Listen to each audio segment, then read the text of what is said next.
చూస్ country delight, live better. ఇప్పుడే country delight app ని download చేసుకోండి.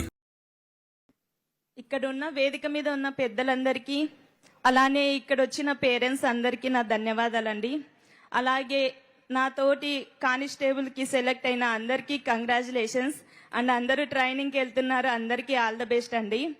నా పేరు షేక్ గండ్లూరు హాఫిజూన్, వైఎస్ఆర్ కడప జిల్లా ముద్దునూరు మండలం ముద్దునూరు గ్రామం అండి. యాక్చువల్గా ముస్లిం కేటగిరీలో అమ్మాయికి ఈ డిపార్ట్మెంట్లో పంపించడానికి తల్లిదండ్రులు కానీ పెళ్ళైనాక హస్బెండ్ కానీ చాలా భయపడుతుంటారు. కానీ ఎంతమంది ఎంత అన్నప్పటికీ నా హస్బెండ్, మా పేరెంట్స్ వాళ్ళ కృషి వల్లనే నేనైతే ఇక్కడ నిలబడ్డాను. నేను ఎంఎస్సి బీఈడి వరకు చదివానండి. చాలా మంది అంటారు, ముస్లిం అమ్మాయివి నువ్వేం చేయగలవు, అది కూడా మ్యారేజ్ అయింది, 28 years, నువ్వు ఇంకేం సాధించలేవు నీ లైఫ్లో, ఏదైనా చెయ్యాలంటే బీఈడి ఒక్కటే ఉంది, నీ టీచర్గా మాత్రమే పని చేయగలవు అని అన్నారు. సో అలాంటి వాళ్ళు అందరూ ముక్కున వేలేసుకునే విధంగా ఈరోజు నేను కానిస్టేబుల్ జాబ్ కొట్టి మీ అందరి ముందు నిలబడ్డాను. అలాగే మా కమ్యూనిటీ పేరెంట్స్కి నేను విన్నపించుకునేది ఒక్కటే, నాలాగా చదువుకునే వాళ్ళు చాలా మంది ఉంటారు. సో మీ అమ్మాయి స్టేట్ ఫస్ట్, డిస్ట్రిక్ట్ ఫస్ట్ అని చెప్పుకోవడమే కాకుండా వాళ్ళని చదివించి వాళ్ళు కోరుకున్న జాబ్ని వాళ్ళు సాధించే విధంగా వాళ్ళకు సపోర్ట్ చేయండి చాలు. పెళ్లిళ్ళు చేసి వాళ్ళ కళల్ని అక్కడే అనుగదొక్కద్దు ప్లీజ్, ఇదొక్కటి మీకు చెప్తున్నాను. అలానే మారుమూల ఉన్న ప్రజలు చాలా మంది ఉంటారు. సో మీరు ఎలాంటి ఇబ్బంది వచ్చినా సరే మీరు భయపడకుండా, మీకు టీచర్స్ కానీ ఇంట్లో పేరెంట్స్ కానీ మీ చుట్టుపక్కల ఉన్న వాళ్ళని కానీ అడిగి, నేను 10th చదివితే దీనికి ఏ జాబ్స్ ఉన్నాయి, ఇంటర్ చదివితే దీనికి ఏ జాబ్స్ ఉన్నాయి, ప్రతి ఒక్కటి అప్లై చేస్తూ ఉండండి. మనకి అయిపోయిన ఏజ్ మళ్ళీ తిరిగి రాదు. సో నోటిఫికేషన్స్ ఎప్పుడు వస్తున్నా అప్లై చేస్తూ ఉండండి. అలానే నాకు ఈ అవకాశం ఇచ్చిన పెద్దలందరికీ థ్యాంక్స్ అండి. All the best. Congratulations. మీ భర్తకి అభినందనలు. మామూలుగా ఆ అమ్మాయి మనోభావాలు విన్నారు.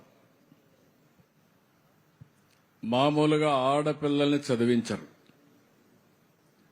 చదివించాలంటే శ్రద్ధ ఉండదు. అందులో ముస్లిం ఆడపిల్లని పోలీస్ శాఖకు పంపించాలంటే అసలే ఇష్టం ఉండదు.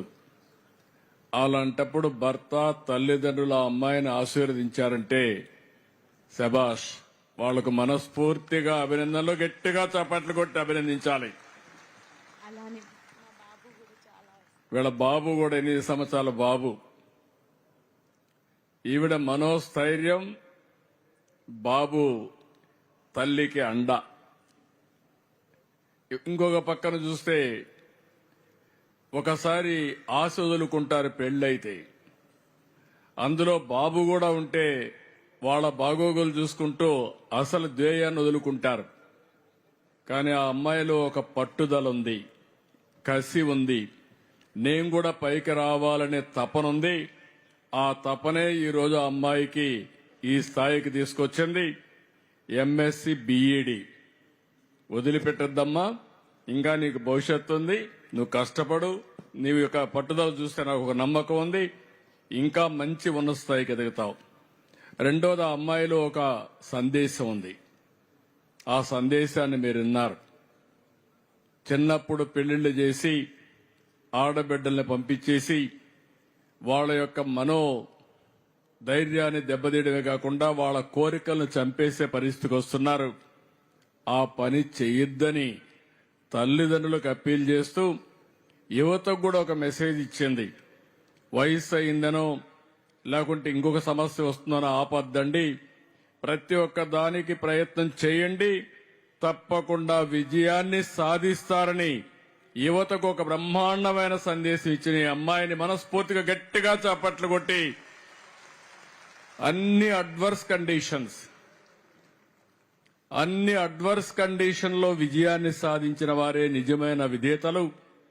అలాంటి అమ్మాయిని నేను మనస్ఫూర్తిగా అభినందిస్తున్నా. మీరు కూడా, నేను ఒకటే అందరిని కోరుతున్నా, కులం పేరు చెప్పి, మతం పేరు చెప్పి, ప్రాంతం పేరు చెప్పి, లేకుంటే పాత ఆచారాలు పెట్టుకుని మన పిల్లల్ని వాళ్ళ భవిష్యత్తుని అంధకారం చేయొద్దండి. వీళ్ళందరూ కూడా మంత్రిలో మాణిక్యాలు ఈ పిల్లలు. చదివిస్తే ఉన్నత స్థాయికి ఎదుగుతారు. మనోధైర్యం మీరు ఇంట్లో ఇవ్వగలిగితే ఆ ధైర్యంతో కొండనైనా సరే బద్దలు చేసే శక్తి మన పిల్లలకుంది. ఈ విషయాన్ని తల్లిదండ్రులు ఇలాంటి ఎక్సెప్షనల్ కేసులో భర్తలు గాని పిల్లలు గాని అర్థం చేసుకోవాలని మరొక్కసారి కోరుకుంటూ, అందరినీ చూస్తే ఒక్కొక్కరిది ఒక స్టోరీ అయితే ఈ అమ్మాయిది అందరికంటే కూడా ఒక ప్రత్యేకమైన స్టోరీ. అందరూ కూడా గట్టిగా చప్పట్లు కొట్టి ఆశీర్వదించండి.